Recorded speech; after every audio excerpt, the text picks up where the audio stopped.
Hey, how you doing? Welcome back here to 365 Days Toward Racial Change. My name is Tomlins Nyback. Today is day 316. We are in our countdown to finish off this project. Just got a handful to go. Under 10. It feels real good. I got to go back and write up some of the earlier ones. This project has developed and got a pretty good system going of posting, emailing, and whatnot. We'll take it to various other levels. With websites, possible monetizations and references and stuff. Contact those who've commented and uh, and go from there. We'll take a little break. I'm kind of in transition. I'm moving and putting together my way I will sustain myself in the world monetarily. But those are all small things compared to where I'm coming from. I was watching, just turned off CNN to get back to this, doing the big chunk of these. I'm ready to kind of finish this thing off. It's like you're at the end of the semester. If you understand higher education and you're doing your final papers or projects, research, and there's a point where you're like, oh boy, I'm ready I think I got it. I get the gist, and I'm ready to move on. Here's my statement, uh, my summation of the semester. Hopefully, it lines up with what the instructor is looking for, but I'm going to take whatever grade comes because I'm got to move on to some other stuff. Oh, but anyway, I was watching CNN just now, watching America manage the virus, right? We just had a holiday, Memorial Day, and people are dragging their feet on how aggressive and assertive they want to be in dealing with the virus. Well, America, we get stuff. We'll commercialize a heart attack here in this land, and we'll monetize it, advertise it, and find some way to create a whole industry around it.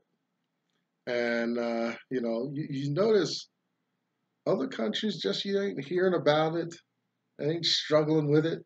It's not um, like a crowded party and you let a wild cat in the room and there's um, mayhem ensues, right? You don't see that kind of chaos, confusion, debate. Oh, I can't. Boy, we are just talking about the virus, right? But that's what keeps it alive. We don't do what's necessary, and everybody's free and whatnot.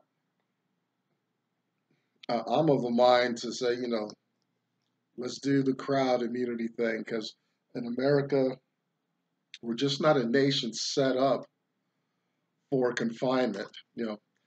Doesn't that just uh, that's just such an insult to where this nation comes from, in the sense that you know this country's always dragging its butt when it comes time to just do what's right. We don't have to have debates on the floor and all this stuff. We can't get a uniform agenda going um, by any means, and it's sad and it's killing us, right? So yeah, there's a part of me that's advocates. So let's just let the thing out. Let's get some herd immunity going so we can get back to it because we're only fooling ourselves and lying to ourselves as a nation when it comes to being focused about um, attacking this virus, right?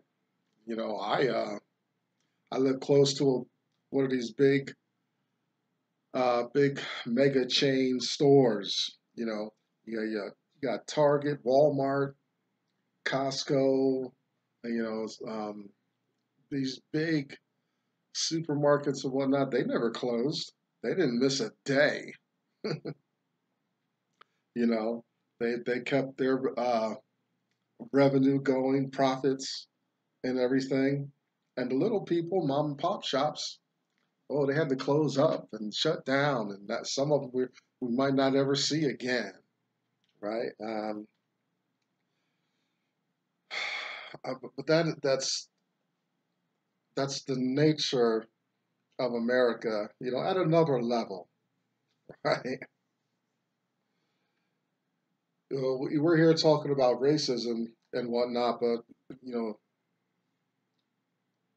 the the the truth that lies even underneath racism is the mighty dollar, power, control, being in a comfortable position economically, so you can maneuver in America. That's how you get around.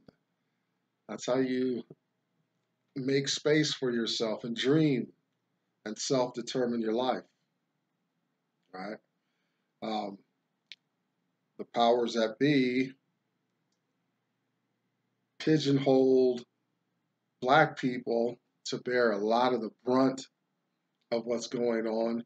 But underneath that is, you know, economic condition. Because you know it's interesting that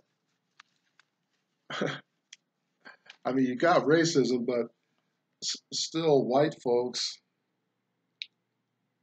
do dirty stuff to one another as well. Um, as sometimes I scratch my head at that. You know, you got everything, you're in position, but you start cannibalizing your own people. That's a strange phenomenon. So anyway, if you're new at the tail end of this project, where you been all your life?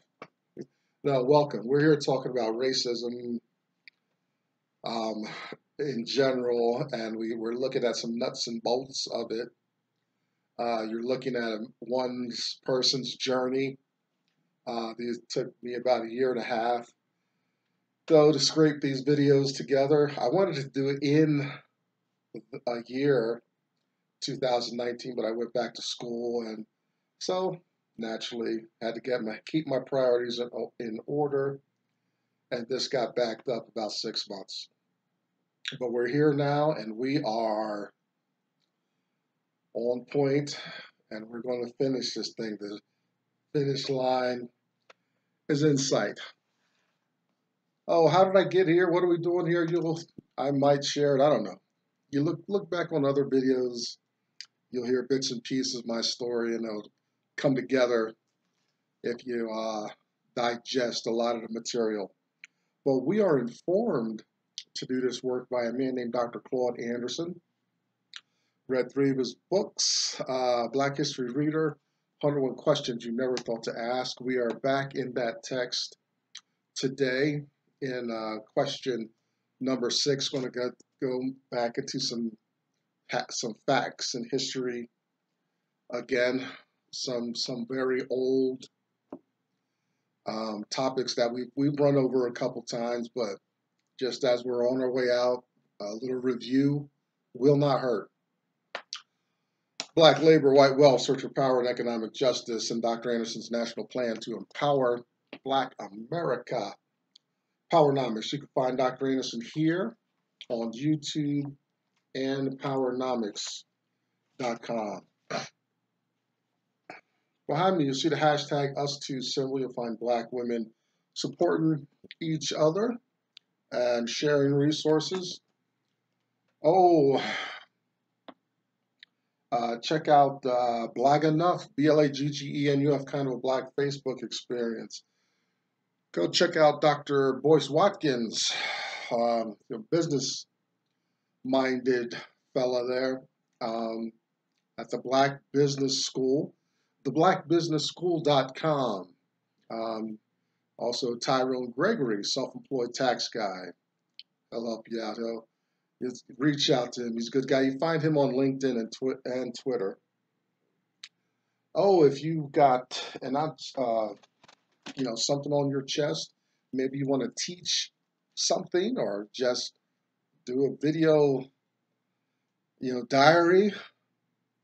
Here's the place to do it. There's no reason not to express yourself in today's world. And finally, Uncle Tom's Cabin. We are done looking at this text, but it's important text to read. It's a definitely give you a good piece of American history there. All right, today we're in at day 360. We're looking in Black History Reader. If you have the book, we're on page 190. Question is, how does the 1819 Adams-Onis Treaty relate to Black people? This is a bit of good history today. I encourage you to go to Wikipedia, look online, Adams-Onis Treaty, because this is some interesting facts that I never knew. All through this project, I've run into some interesting tidbits that are coalescing, give me a real good idea of how the nuts and bolts of racism in the United States of America. This Adams-Onis Treaty was a treaty between us and Spain back in 1819.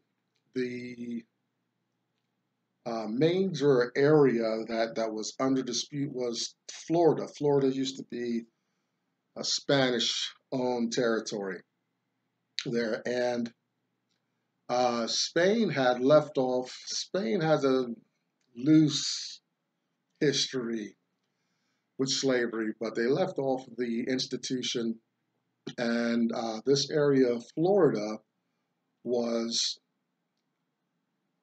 free territory for all people. And the Seminole Indians, Native Americans down there, and you have free blacks and Spanish. And but Spain was like, everybody's free. Spain was very altruistic, right? We talked about what their incident with Mexico and Texas territory. Today we reiterate some issues with Florida.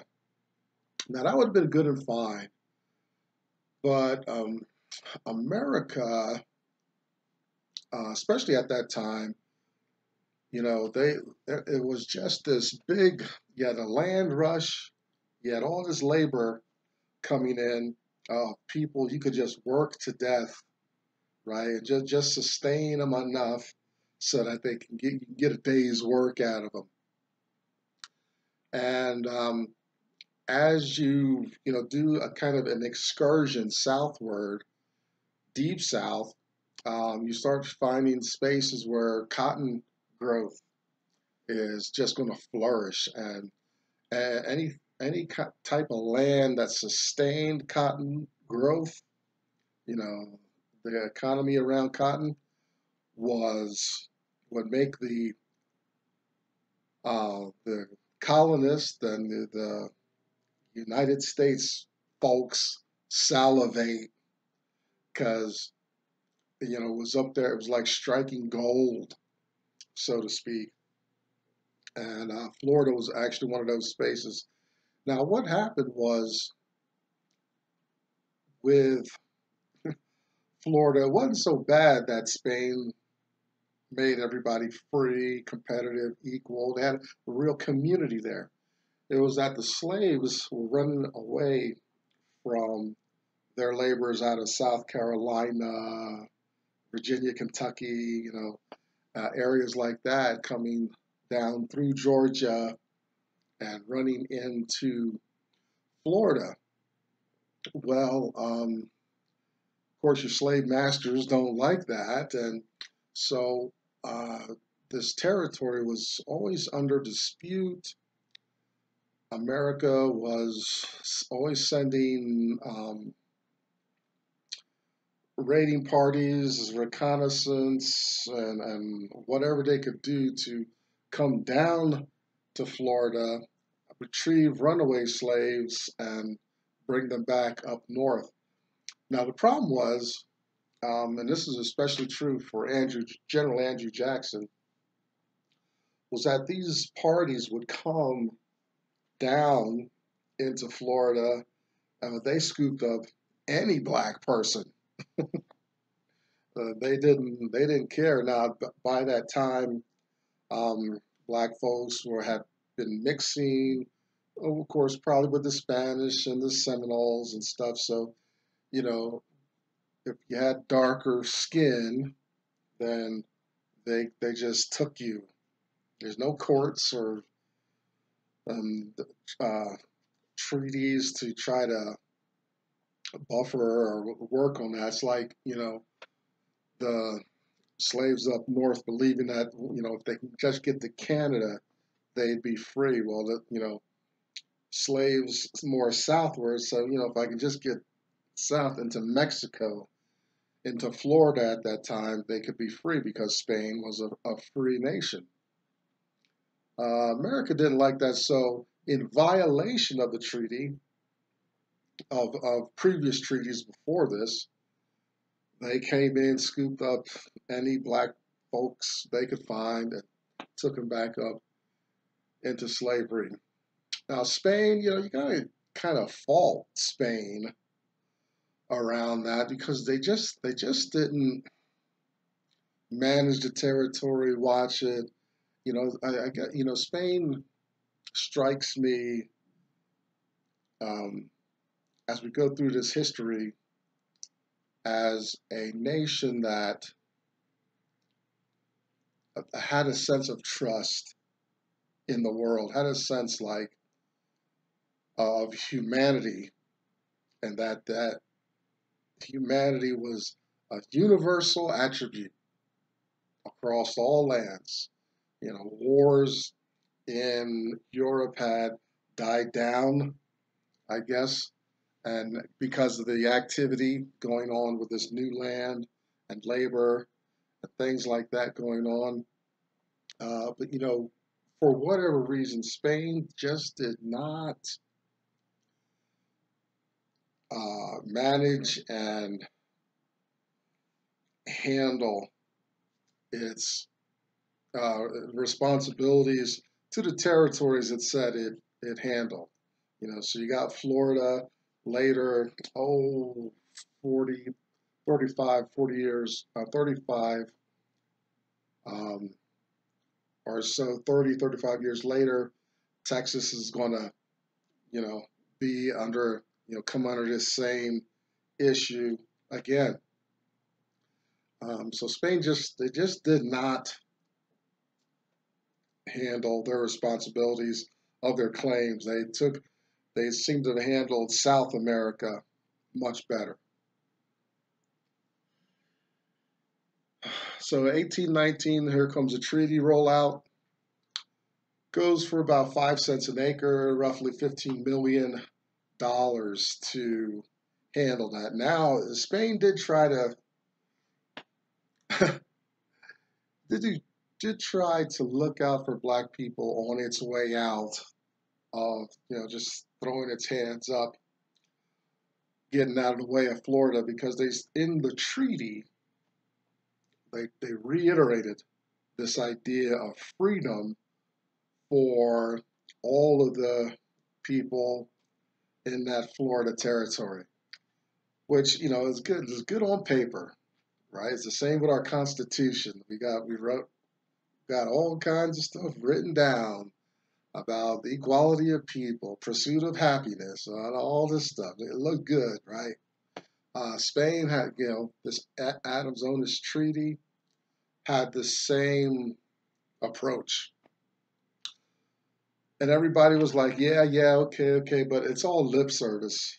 It's just tongue wagging, because when Spain's kind of, once the treaty, before the ink is dry, Um, People are rushing in, uh, capturing any black person, making them slaves, appropriating land and wealth and resources out of Florida, and all these things. And so the United States never honored any treaties with Spain. My idea is like Texas, which would happen later down the road. The United States was going to take Florida anyway. So Spain, but in light of this story, it's almost as if Spain is trying to save face, to make it really look like they put up a fight or gave some resistance to this greedy, racist monster in the north that had engorged itself on land and labor, and there saw no end in sight to this appetite that it knew could take by force. I watch some crime shows, right? And you find all kinds of crazy stuff, but one common element is usually robbery, stuff like that, and you see drug deals going bad, because the most times the drug dealer is legit. I mean, as far as he just wants to sell his product and get his money, get out of there. But so often, somebody doesn't have the money or whatever, they're just in greed mode and they're going to take what they um, what they want by force. I think Spain was up against the same kind of dynamic going on. The machine was like, we want that, and we'll put up a lot of rhetoric, lip service, put everybody at ease, so we could just make this deal, and you go away, and we can then start um, doing what we want to do in the land. I mean, you find this the United States doing this consistently in some way over and over. And we didn't. You look at our northern and southern borders; it goes along the lines of the value of the land, really. And that's the track that it's going. Um, we needed to go ocean to ocean for one thing, and we didn't want to, I guess, fight with France too much up there in Canada. Then it gets a little warm down south, right? That's a little too much to manage, but you've got lands out here that are producing wealth and resources, and we just got to have it.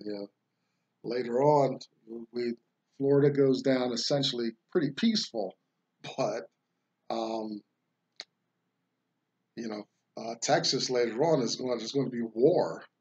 There's going to be some fighting. The treaty, and I stress this because you look at page 191, the treaty, here are some aspects of it. It required the U.S. to treat people with African blood living free in Spanish Florida the same way it treated whites.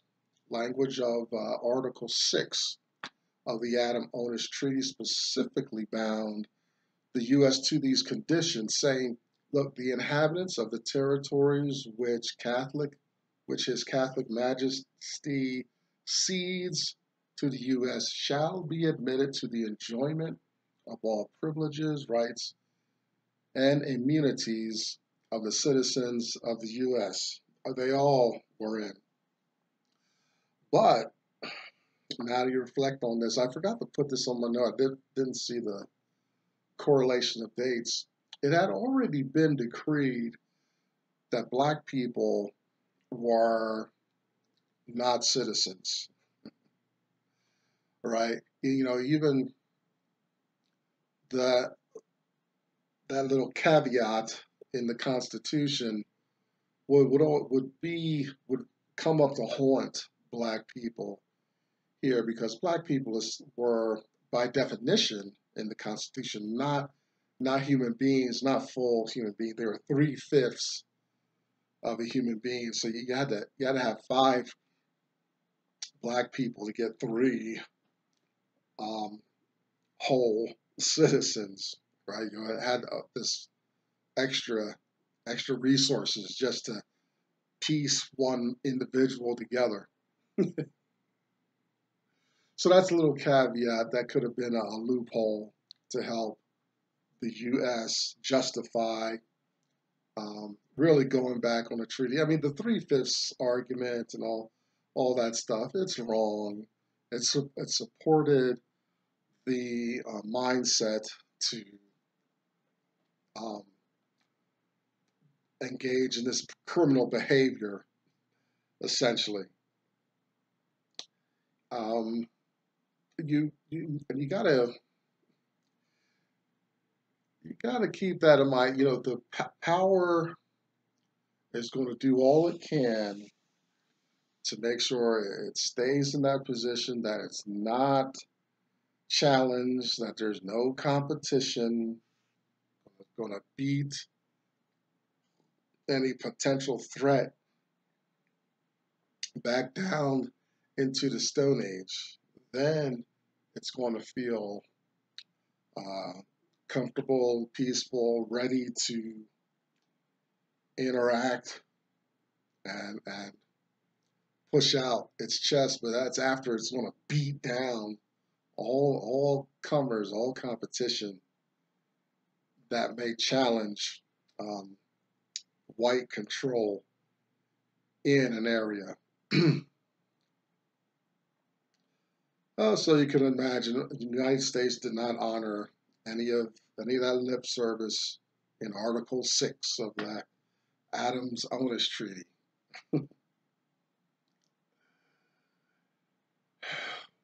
I mean, the hunt is on, the search is on, tensions are rising, and this is another problem. It's an issue of, you know, admitting these slave states versus free states. You know, the northern colonies, northern part of the nation is kind of fixed. This is pre-Civil War, and that voting issue is very, very problematic for the relationship between North and South, slave and free, just because of that very 3/5 of a human clause coupled with voter manipulation at that time, where one white man who's got 500 slaves has a lot of political power, and that the North just couldn't compete with that, with the structure, the way the government was structured and stuff like that. So um, this admitting this slave state, then you got Texas down the road. Georgia is going to come in to the Union. Georgia was really an outpost to be a deterrent from slaves coming out of South Africa, Tennessee, and escaping into Florida that way. That's how Georgia came about. But that's, you're admitting another slave state, which, you know, your voting power goes up exponentially versus a ratio of North that doesn't even come close. Each white person had 1 vote. Well, white male. We ain't got to voting yet, right? It was essentially white males were running the show, had voting power and whatnot. So there's the Adams-Onis Treaty, very important. Just remember, Florida, it has a very important history in the nation. Another example of being usurped, having your power and freedom usurped when the United States feels that you've got something valuable or some resource. Here it comes a running, and it's either going to make it look like it was your idea to do the deal, or they're gonna fight you. United States is going to antagonize you like it did with Texas, and then beat you if you come out that way. I'm Tom Nyback. 365 days towards racial change. Day 360 out of the way. Come back again as we continue our countdown.